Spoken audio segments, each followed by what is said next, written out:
Selamat pagi saudara, selamat hari Minggu. Bersyukur kita boleh dilawat oleh Tuhan pada hari ini untuk menikmati sapaan Tuhan. Firman Tuhan di dalam Injil Matius pasal 18 ayat 20 berkata, "Di mana 2 atau 3 orang berkumpul dalam namaku, di situ aku ada di tengah-tengah mereka." Hari ini kita lebih dari 3 orang yang berkumpul di dalam nama Tuhan Yesus, walaupun melalui internet. Secara real kita disatukan oleh Tuhan Yesus. Mari kita beribadah kepadanya yang hadir di tengah-tengah kita pada hari ini. Satukanlah hati kami untuk memuji dan menyembah Yesus.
Pertolongan kita adalah dalam nama Tuhan yang menciptakan langit dan bumi.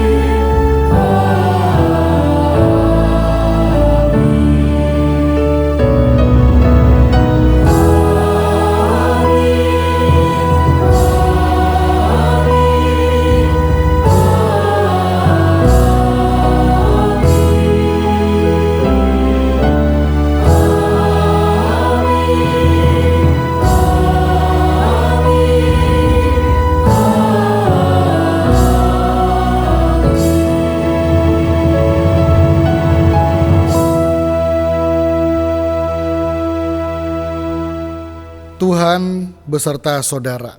Dan beserta saudara juga.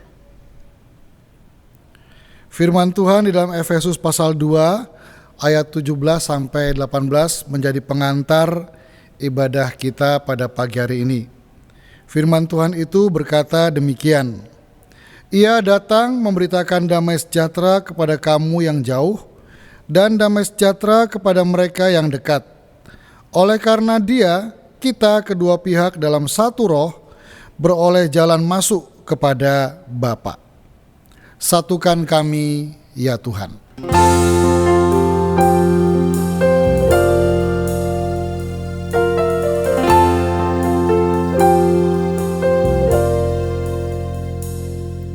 Satukan kami ya Tuhan, satukan dengan ikatan yang kuat. Satukan kami ya Tuhan, satukan dengan kasih-Mu yang kekal. Allah yang esa,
Saudara, mari kita mengaku dosa kita di hadapan Tuhan.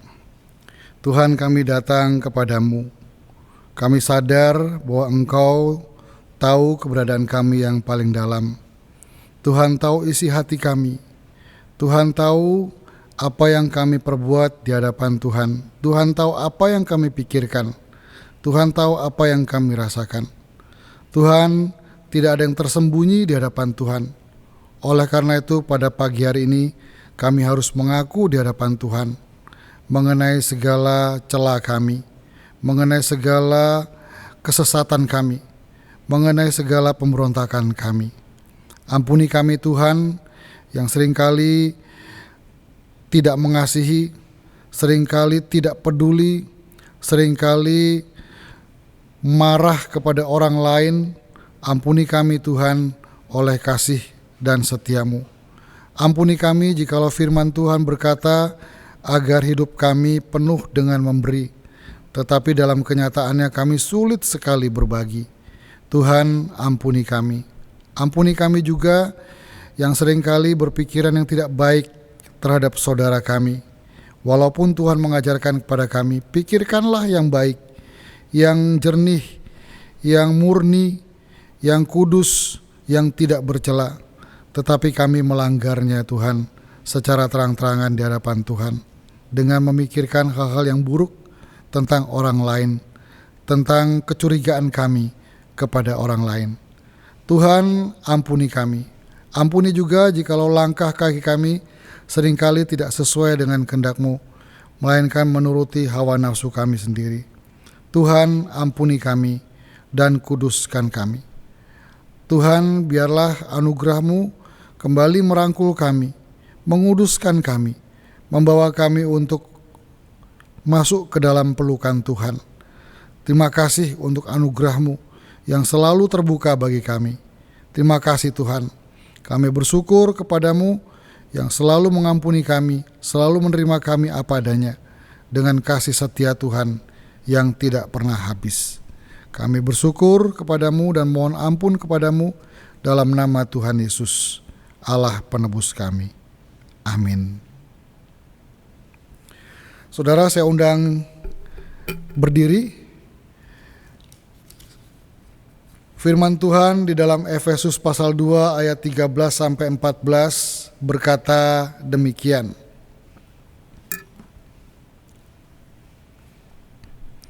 Tetapi sekarang di dalam Kristus, kamu yang dahulu jauh sudah menjadi dekat oleh darah Kristus.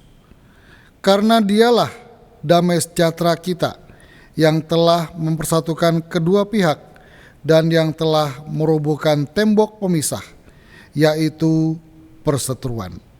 Demikianlah berita anugerah dari Tuhan. Syukur kepada Allah. Jadikan kami satu.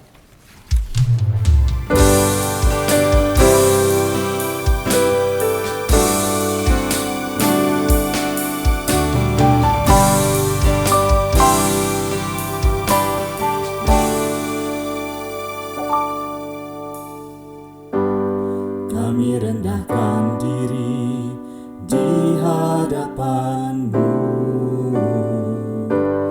membawa hancur hati saat berseru, agar kami saling melengkapi tubuh-Mu, seperti Kau dan Yesus adalah satu.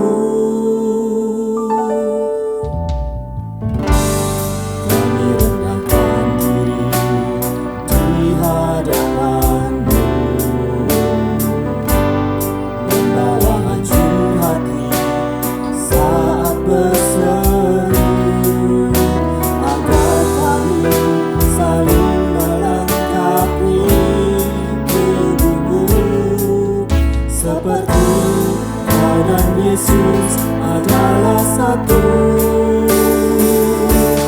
Jadikan kami satu seperti kerinduan-Mu, agar dunia tahu bukti nyata dari kasih-Mu. Sebelum kami pergi memberitakan kasih-Mu,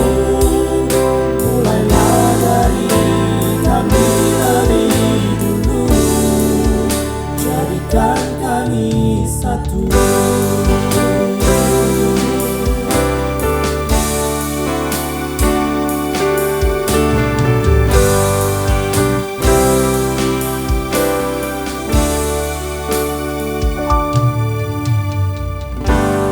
Kami rendahkan diri di hadapan-Mu, membawa hancur hati saat berseru, agar kami saling melengkapi tubuh-Mu, seperti Kau dan Yesus adalah satu. Jadikan kami satu seperti kerinduan-Mu, agar dunia tahu bukti nyata dari kasih-Mu. Sebelum kami pergi memberitakan kasih-Mu, mulailah dari kami lebih dulu. Jadikan kami satu.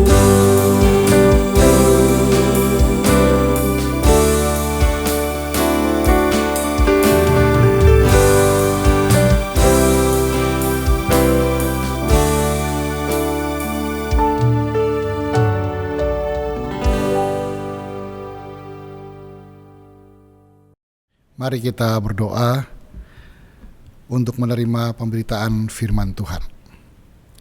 Tuhan, kami memang rapuh Dan dalam kerapuhan kami membutuhkan Tuhan.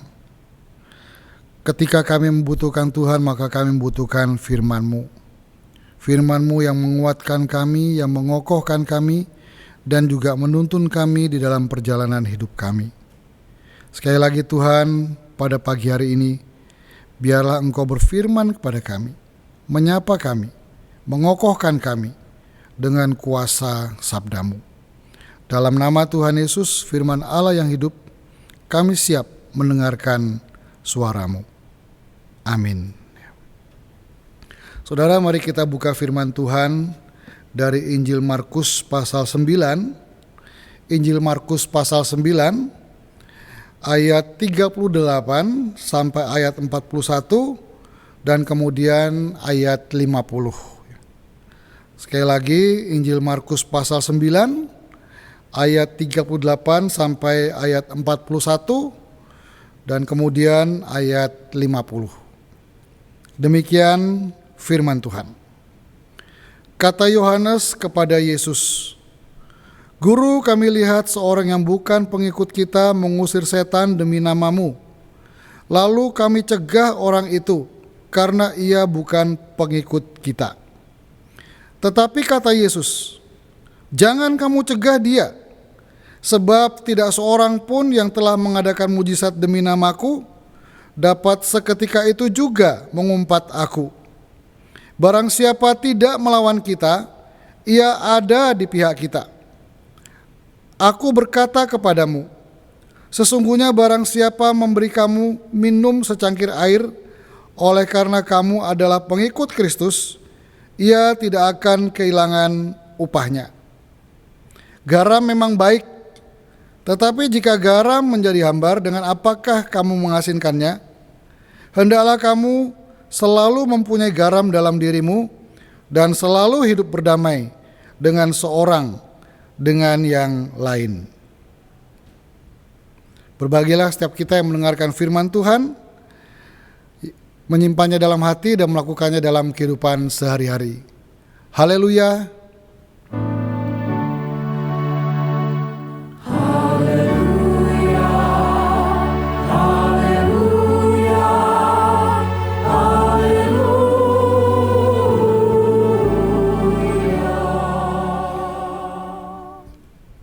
Saudara, bacaan Alkitab kita tadi memperlihatkan bahwa dalam pandangan masyarakat Yahudi, Tuhan Yesus itu bukan hanya dikenal sebagai seorang guru, tetapi juga dikenal sebagai seorang eksorsis atau seorang pengusir setan. Karena memang salah satu pelayanan pokok Tuhan Yesus adalah mengusir setan. Saudara, pelayanan pengusiran setan yang dilakukan oleh Tuhan Yesus memperlihatkan dua hal.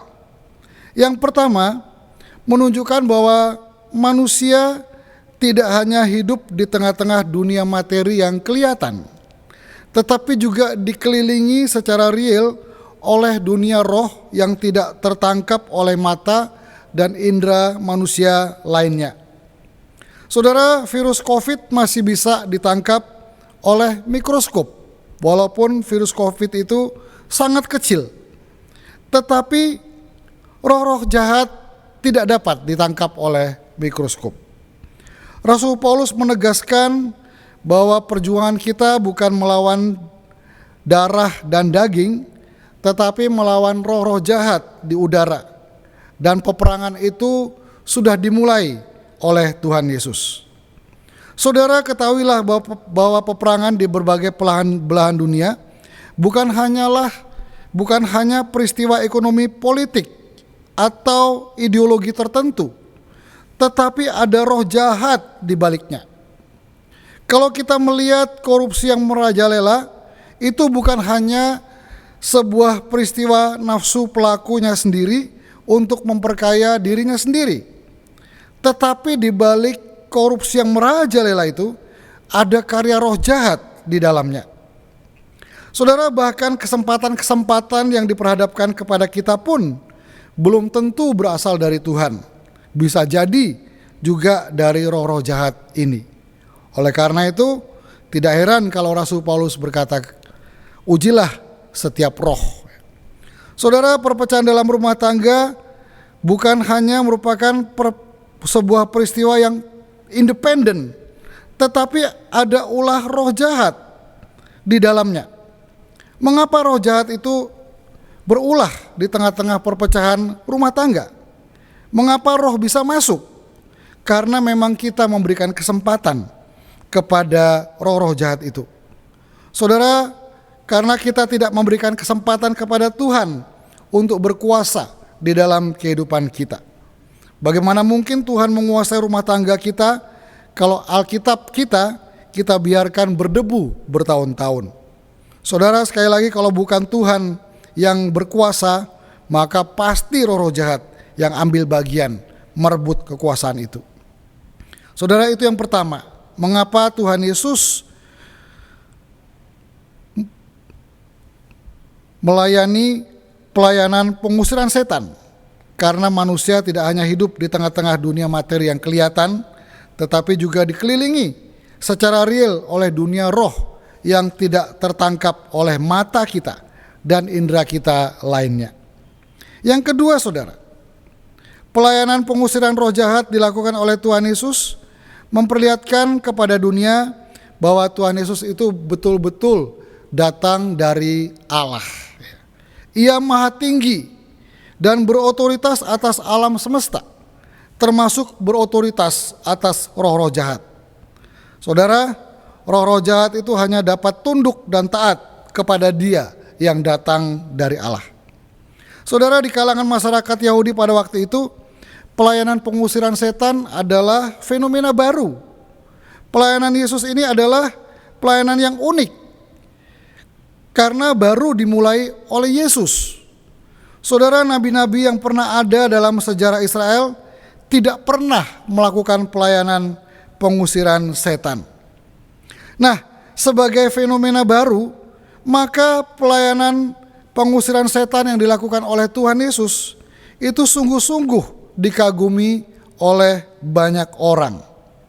Saudara, Markus pasal 3 kita melihat bagaimana roh-roh jahat itu taat kepada perintah Yesus, dan itu membuat orang banyak, orang Israel pada waktu itu begitu kagum kepada Yesus. Sekali lagi, saudara, pelayanan Tuhan Yesus mengusir roh-roh jahat itu membuat banyak orang menyaksikan kuasa Yesus yang begitu dahsyat, sangat dahsyat. Saudara, kuasa Tuhan Yesus yang sangat dahsyat itu membuat sebagian dari orang-orang di antara orang Yahudi ini menggunakan nama Yesus juga untuk mengusir setan yang mereka hadapi. Dan saudara, pada waktu kita baca teks tadi, kita melihat ternyata ada orang yang juga menggunakan nama Yesus untuk mengusir setan pada waktu itu. Nah, saudara, melihat ada orang yang bukan murid Yesus mengusir setan dalam nama Yesus, maka Yohanes dan para murid Tuhan Yesus yang lain tidak senang. Mereka mencegah orang itu. Mereka menganggap nama Yesus hanya boleh dipakai oleh para murid Yesus, oleh para pengikut Yesus. Orang-orang yang bukan murid Yesus adalah orang luar yang dilarang menggunakan nama Yesus. Mereka katakan hanya kita yang boleh, mereka tidak boleh. Saudara, kalau kita melihat di sini, maka para murid sudah mulai membuat kotak, ya. Kotak pengikut Yesus dan kotak bukan pengikut Yesus. Kotak kita dan kotak mereka. Saudara, kalau kita perhatikan fenomena sehari-hari, kecenderungan membuat kotak itu ternyata bukan hanya ada pada para murid, tetapi itu menjadi kecenderungan setiap orang. Bahkan itu muncul juga di gereja. Kita berkata, oh, kita ini kelompok GKI Sulung, oh itu kelompok GKI lain, kita kelompok gereja Protestan, sana kelompok gereja aliran lain. Saudara, mengapa orang membuat kotak? Saya mau menyebutkan beberapa hal mengapa orang membuat kotak. Yang pertama, saudara, kotak dibuat oleh mereka yang mempunyai kesamaan-kesamaan tertentu. Misalnya kesamaan hobi. hobi bersepeda misalnya. Saudara, di antara hobi bersepeda itu pun terjadi kelompok-kelompok lain, kelompok-kelompok lagi, ya, dipecah-pecah lagi dalam kelompok-kelompok baru. Saya kelompok sepeda Polygon, mereka kelompok sepeda Brompton. Oh, kamu kelompok sepeda Funik, ya. Begitu juga saudara, ada yang bikin kelompok hobi touring dengan sepeda motor. Oh, kami kelompok Harley Davidson, kamu kelompok NMAX, kelompok PCX, kelompok Honda Beat, kelompok Vespa, kelompok Vario. Saudara, itulah kecenderungan orang. Mereka ingin orang-orang yang punya kesamaan-kesamaan tertentu berkumpul di dalam kotak-kotak tertentu sesuai dengan kesamaan-kesamaan itu. Ada kotak suku, kotak agama, dan sebagainya. Kotak dibuat oleh mereka yang mempunyai kesamaan-kesamaan tertentu. Nah saudara, dengan kesamaan-kesamaan tertentu dalam kotak-kotak itu, maka kotak ini kemudian menegaskan identitas. Identitas saya adalah Polygon. Oh, identitas saya Brompton. Identitas saya Funik. Maka saudara, dalam rangka penegasan identitas itu, ada kalimat-kalimat yang mengatakan Funik is the best, Brompton is the best, Jawa is the best, dan sebagainya. Kotak-kotak ini dibuat untuk menegaskan identitas. Yang ketiga saudara, kotak itu dibuat sebagai zona nyaman. Saudara, ketika orang membangun kotak ini, maka terbangunlah juga solidaritas, keikatan yang begitu kuat di antara anggota di dalam kotak itu. Begitu kuat, solidaritasnya juga begitu kuat. Saudara, saya pernah melihat seorang naik Vespa, kemudian Vespanya itu mogok, lalu ternyata ada lagi orang lain naik Vespa juga. Mereka sebetulnya tidak saling kenal, tetapi kemudian orang yang naik Vespa ini, yang tidak mogok ini menolong Vespa yang mogok tadi. Saudara, mengapa? Karena kamu sama-sama Vespa dengan saya. Saudara, solidaritasnya itu begitu kuat. Di jalan juga begitu saudara, kalau saudara melihat pengemudi truk itu antara satu dengan yang lain itu kompaknya minta ampun. Mereka sampai katakan satu dengan yang lain, salam satu aspal. Saudara, itulah kotak, membangun solidaritas yang begitu kuat. Itu sisi positif daripada pembangunan kotak. Tetapi saudara, ada sisi buruk dari kotak. Ternyata kotak itu yang pertama cenderung menyingkirkan yang berbeda. Saudara, ketika sebuah kotak itu dibangun, maka mereka yang berada dalam kotak itu akan menganggap mereka yang di luar kotak itu adalah berbeda. Nah saudara, repotnya adalah mereka yang berbeda seringkali dianggap sebagai pesaing, sebagai penghambat, sebagai pengganggu karena tidak sama. Saudara, yang namanya pesaing, penghambat, pengganggu itu menyusahkan, karena itu harus disingkirkan. Pesaing, penghambat, dan pengganggu itu harus disingkirkan. Kalau bisa dibunuh dan dimatikan. Yang berbeda harus disingkirkan. Saudara, padahal dalam kehidupan real kita, ternyata yang berbeda itu tidak mungkin kita singkirkan. Tidak mungkin kita bisa hidup tanpa kita berhadapan dengan yang berbeda. Tidak mungkin. Dalam gereja ini saja saudara, ada beberapa hamba Tuhan dan semua hamba Tuhan itu berbeda. Dan berbeda itu saling melengkapi, saling mengisi satu dengan yang lain. Pendeta Nathanael melengkapi saya.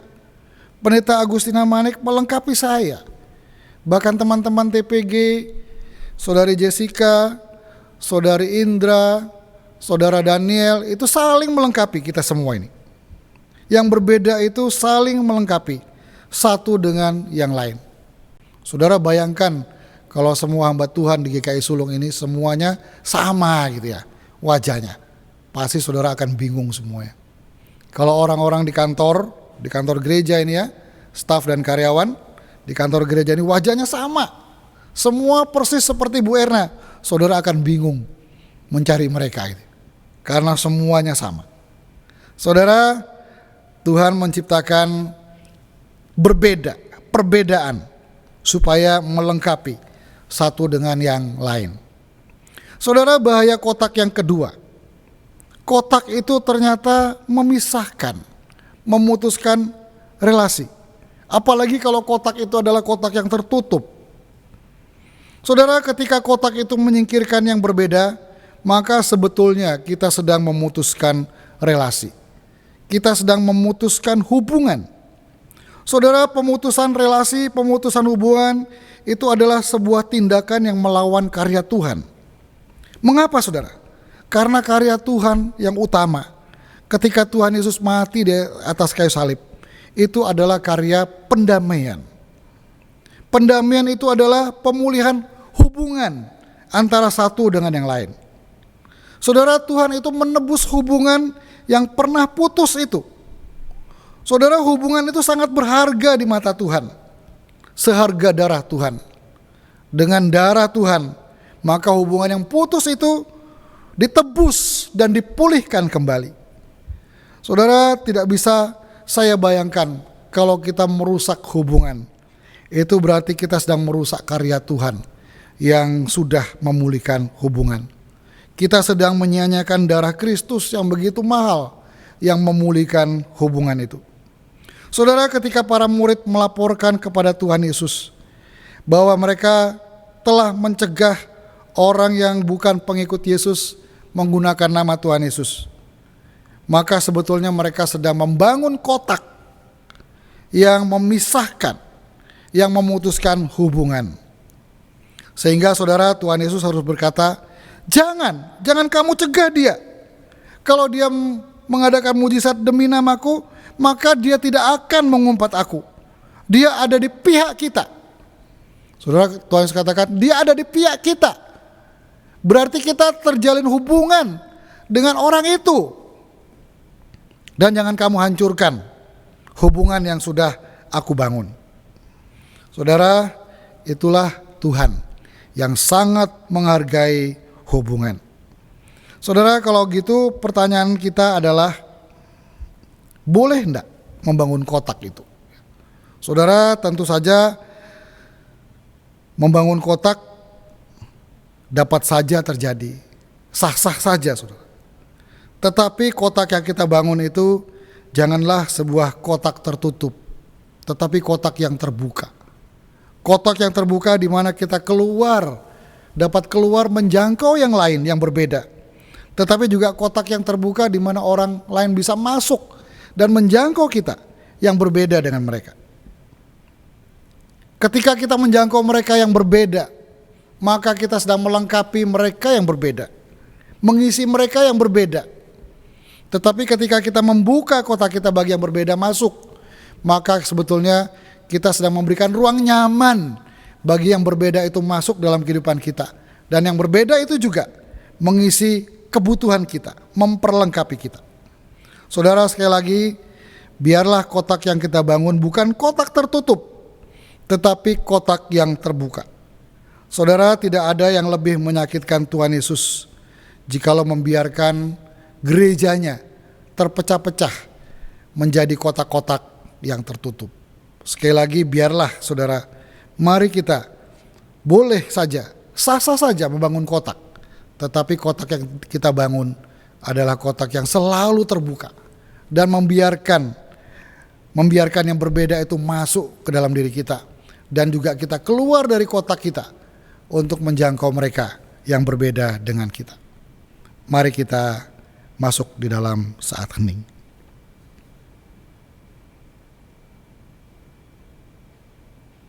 Amin.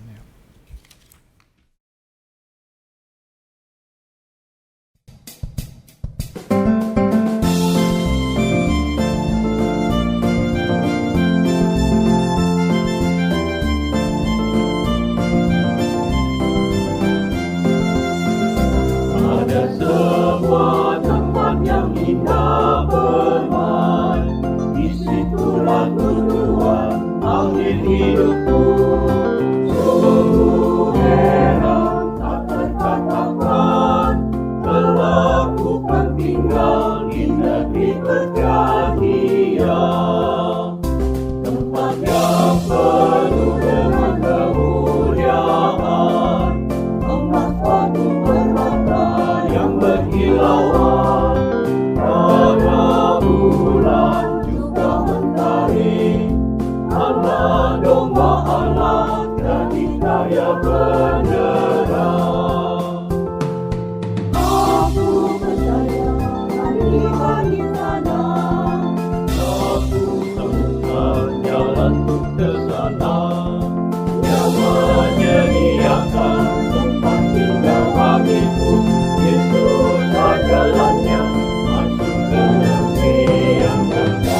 sana, sempurna dalam sana, yang menyediakan tempat tinggal bagiku.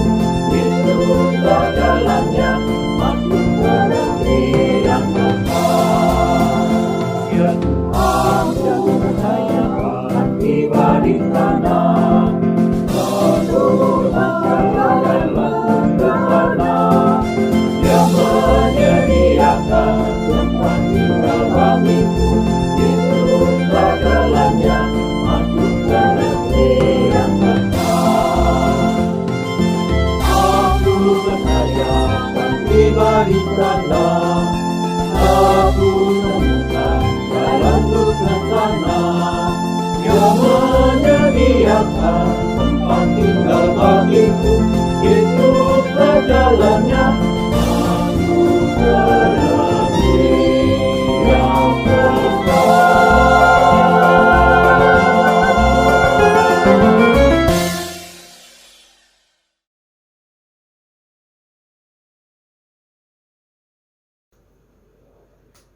Marilah kita bersama dengan umat Allah di masa lalu, masa kini, dan masa depan mengingat pengakuan pada baptisan kita menurut pengakuan iman rasuli.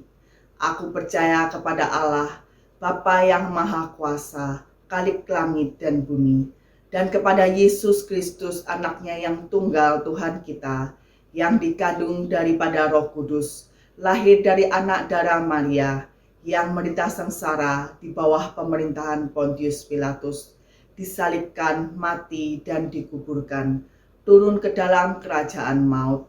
Pada hari yang ketiga, bangkit pula dari antara orang mati, naik ke surga, duduk di sebelah kanan Allah Bapa yang Maha Kuasa. Dan dari sana ia akan datang untuk menghakimi orang yang hidup dan yang mati. Aku percaya kepada Roh Kudus, gereja yang kudus dan am, persekutuan orang kudus, pengampunan dosa, kebangkitan orang mati, dan hidup yang kekal. Amin. Jemaat dipersilahkan duduk kembali. Dalam kebaktian Minggu 3 Oktober 2021, kita akan merayakan sakramen perjamuan kudus. Untuk menyambut dan ikut serta di dalamnya, marilah kita mempersiapkan diri secara bersama-sama. Pada perjamuan malam terakhir, Kristus menghendaki kita merayakan perjamuan kudus untuk mengenangnya. Mengenang Kristus berarti mengalami kehadirannya dalam kehidupan sehari-hari. Menyadari secara pribadi bahwa seluruh kehidupan Kristus telah diberikan bagi keselamatan kita. Marilah kita merenungkan, apakah saudara telah berjumpa secara pribadi dengan Kristus? Apakah saudara telah mengalami kasih, kuasa, dan kebenarannya memperbarui kehidupan saudara? Pada perjamuan malam terakhir, ketika Kristus memecah roti dan mengangkat cawan, ia membagikan tubuh dan darahnya sendiri kepada murid-muridnya. Menerima tubuh dan darahnya berarti dipersatukan dengan Kristus sehingga ia menjadi kepala dan kita adalah tubuhnya. Dipersatukan dengan semua orang yang menerimanya juga menjadi satu tubuh dan satu roh. Marilah kita merenungkan, apakah saudara menghayati bahwa Kristus adalah kepala seluruh kehidupan saudara? Dalam hidup berjemaat dan bermasyarakat, dalam keluarga dan pekerjaan saudara. Apakah saudara menghayati bahwa saudara adalah anggota tubuh Kristus di mana kita dipanggil untuk saling mengasihi seorang terhadap yang lain? Ketika kita bersatu dengan Kristus, roti hidup yang dipecah-pecahkan bagi dunia ini, kita pun dipersatukan dalam kematian dan kebangkitan Kristus. Dipersatukan dengan Kristus berarti diutus untuk mengosongkan dan menyangkal diri, memikul salib dan mengikut Kristus. Diutus untuk memberi hidup bagi keselamatan dunia. Marilah kita merenungkan, apakah dalam persekutuan dengan Kristus, saudara mau berkorban dan menjadi berkat bagi sesama saudara. Sebagai anggota tubuh Kristus di tengah dunia, apakah saudara telah menjadi mata dan telinga bagi Kristus yang melihat dan mendengarkan, serta peduli terhadap kebutuhan dan masalah sesama saudara? Apakah saudara telah menjadi mulut bagi Kristus yang menyuarakan kebenaran dan keadilan dalam lingkungan saudara? Apakah saudara telah menjadi tangan bagi Kristus yang berkarya memperjuangkan damai sejahtera di muka bumi? Kiranya Roh Kudus menolong kita semua dalam mempersiapkan diri untuk merayakan sakramen perjamuan kudus mendatang.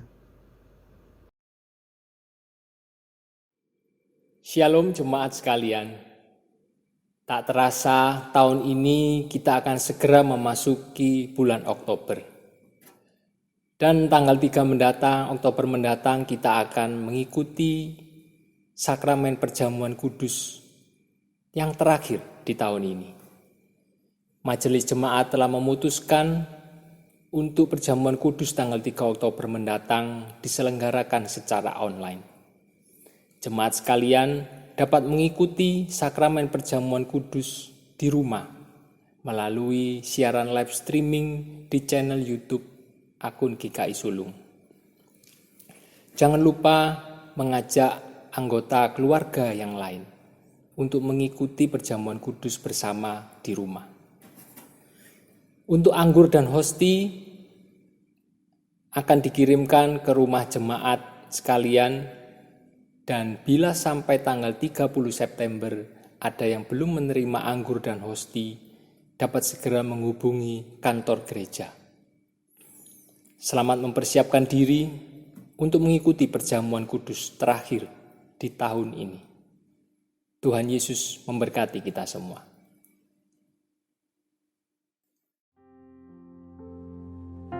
Shalom Bapak, Ibu, Saudara, Jemaat GKI Sulung yang saya kasihi. Memasuki masa purna tugas saya pada tanggal 5 Oktober tahun 2021 nanti, perkenankan saya Kustarni atau yang biasa dipanggil Mbak Nini dalam kesempatan kali ini mengucapkan terima kasih atas kepercayaan yang telah diberikan kepada saya selama 11 tahun bergabung bersama bekerja di kantor GKI Sulung sebagai tenaga kasir. Saya senang bekerja di GKI Sulung karena sifat kekeluargaan, dukungan, dan senantiasa yang perhatian yang besar yang telah diberikan kepada saya oleh jemaat GKI Sulung. Selama 11 tahun saya bekerja, tentunya ada banyak hal yang saya lakukan yang mungkin membuat Bapak Ibu kurang berkenan dengan saya.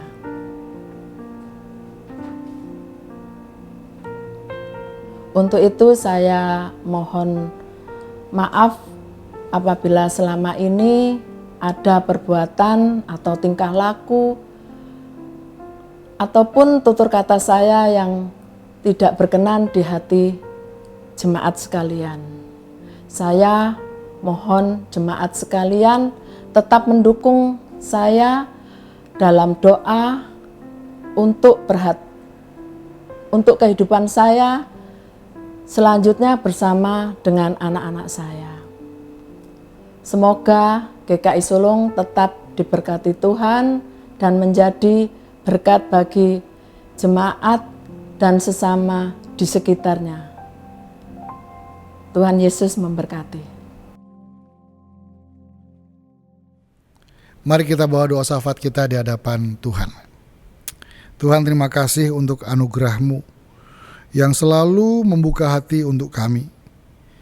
Hati Tuhan yang begitu terbuka menyambut kami, walaupun kami sebenarnya tidak layak di hadapan Tuhan.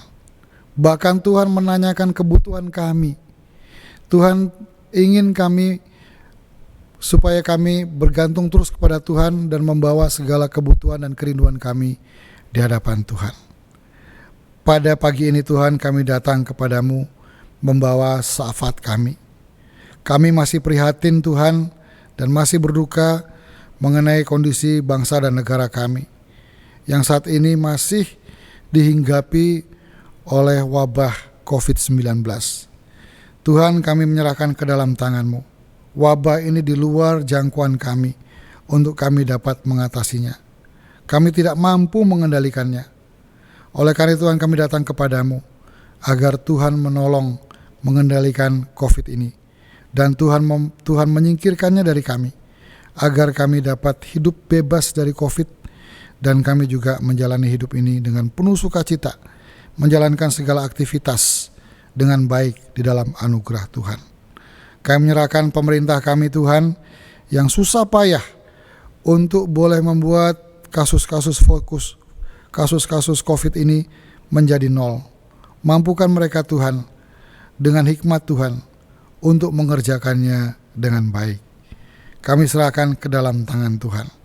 Biarlah di tengah-tengah situasi ini, Tuhan kuatkan, teguhkan bangsa kami, untuk kami boleh makin bersatu satu dengan yang lain di dalam melawan wabah ini dengan baik. Terima kasih Tuhan, kami percaya Tuhan menguatkan, dan Tuhan bekerja terus memelihara bangsa dan negara kami. Tuhan, kami juga menyerahkan gereja Tuhan yang Tuhan utus ke tengah-tengah dunia ini.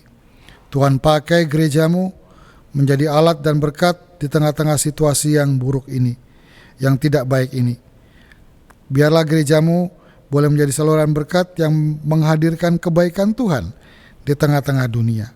Kami serahkan ke dalam tangan Tuhan.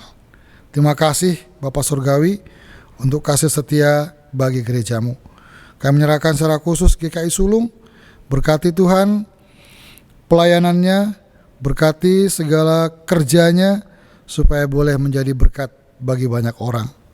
GKI Sulung boleh ambil bagian di dalam penanganan wabah ini dengan baik, menyumbangkan sesuatu yang berharga dan bernilai kekal bagi bangsa kami. Terima kasih Tuhan, terima kasih. Kami serahkan Korps Majelis Jemaat dalam kerjasama dengan aktivis dan jemaat. Biarlah Tuhan berkati, Tuhan menyertai, Tuhan pimpin di dalam proses pembangunan jemaat ini, sehingga pembangunan jemaat boleh terbangun dengan baik, bertumbuh, dan semakin indah Tuhan, sesuai dengan gambaran wajah Kristus. Kami serahkan GKI Sulung ke dalam tangan-Mu. Persiapan untuk program tahun depan, Tuhan juga menolong agar kami boleh dapat membuat program dengan baik, program yang sesuai dengan kebutuhan jemaat dan mengisi kebutuhan jemaat serta mengisi kebutuhan lingkungan dengan baik. Tuhan, biarlah program ini bukan asal program, bukan asal kerja, melainkan di dalam program ini kami boleh melihat dan menikmati kehadiran Tuhan yang sungguh-sungguh menghampiri kami, sungguh-sungguh melawat kami setiap saat. Terima kasih Tuhan. Kami juga menyerahkan Tuhan saudara-saudara kami yang saat ini masih bergumul dengan sakit mereka. Tuhan jamah mereka, jamah dengan kasih dan anugerah Tuhan, sehingga mereka juga boleh mengalami kelegaan dan mereka boleh mengalami pengalaman yang indah bersama dengan Tuhan di tengah-tengah situasi sakit yang mereka alami. Saudara-saudara kami yang juga mengalami pergumulan karena dampak COVID-19 ini, Tuhan juga kuatkan mereka, teguhkan mereka, dan Tuhan kirim bagi mereka berkat yang khusus supaya mereka juga dapat melanjutkan kehidupan dan mengisi kehidupan dengan baik, dengan penuh makna di hadapan Tuhan, walaupun di tengah-tengah situasi krisis seperti saat ini. Tuhan, kami juga bersyukur bersama saudara-saudara kami yang bersuka cita oleh karena mereka mengalami anugerah Tuhan yang khusus. Biarlah Tuhan anugerah yang khusus ini membuat mereka semakin mencintai Tuhan dalam kehidupan mereka. Secara khusus kami juga berdoa bagi saudara-saudara kami yang berulang tahun pada minggu ini. Tuhan, penuhi mereka dengan sukacita, penuhi mereka dengan hikmat Tuhan, supaya mereka menghitung hari-hari dengan bijaksana, dan mereka mengisi hari-hari di depan dengan penuh perencanaan yang baik, dengan penuh tanggung jawab, dan mengisinya dengan penuh arti untuk kemuliaan Tuhan. Terima kasih Tuhan, terima kasih. Tuhan, inilah doa kami yang jauh dari sempurna, namun kami boleh bersyukur Kami bawa doa kami ini dalam nama Tuhan Yesus yang mengajarkan kami berdoa.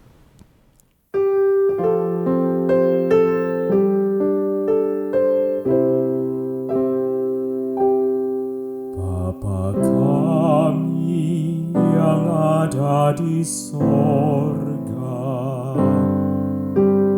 dikuduskanlah namamu, datanglah kerajaanmu, jadilah kehendakmu di bumi seperti di sorga. Beri kami hari ini makanan yang secukupnya, ampuni salah kami seperti kami ampuni yang bersalah pada kami. Jangan bawa kami dalam pencobaan, melainkan lepaskan kami dari yang jahat. Sebab Kaulah yang punya kerajaan dan kuasa dan kemuliaan sampai selama-lamanya. Amin. Amin.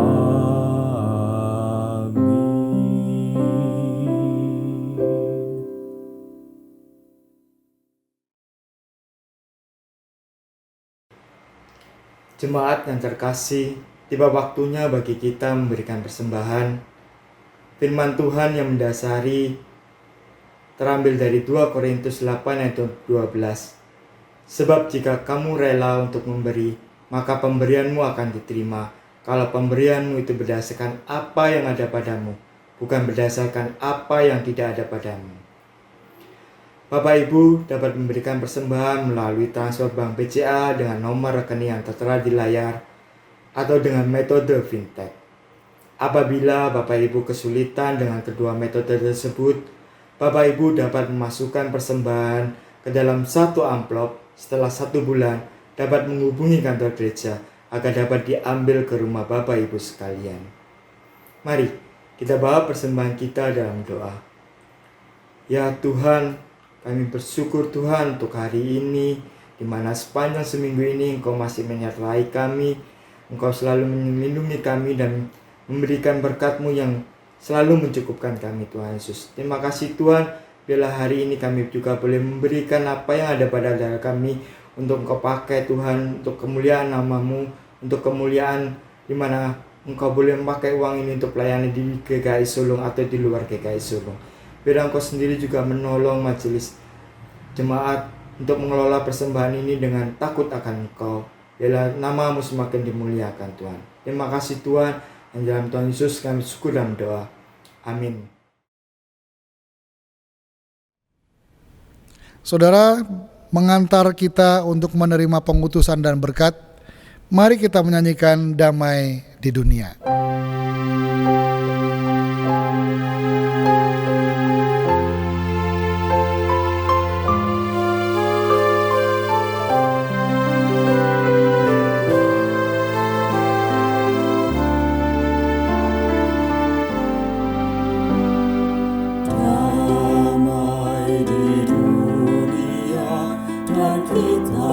Dutanya, damai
Jemaat, arahkanlah hati kepada Tuhan. Kami mengarahkan hati kami kepada Tuhan. Jadilah saksi Kristus. Syukur kepada Allah, Terpujilah Tuhan. kini dan selamanya. Terimalah berkat Tuhan. Tuhan memberkati engkau dan Tuhan melindungi engkau. Tuhan menyinari engkau dengan wajah-Nya dan memberi engkau kasih karunia. Tuhan menghadapkan wajah-Nya kepadamu dan memberi engkau damai sejahtera. Amin.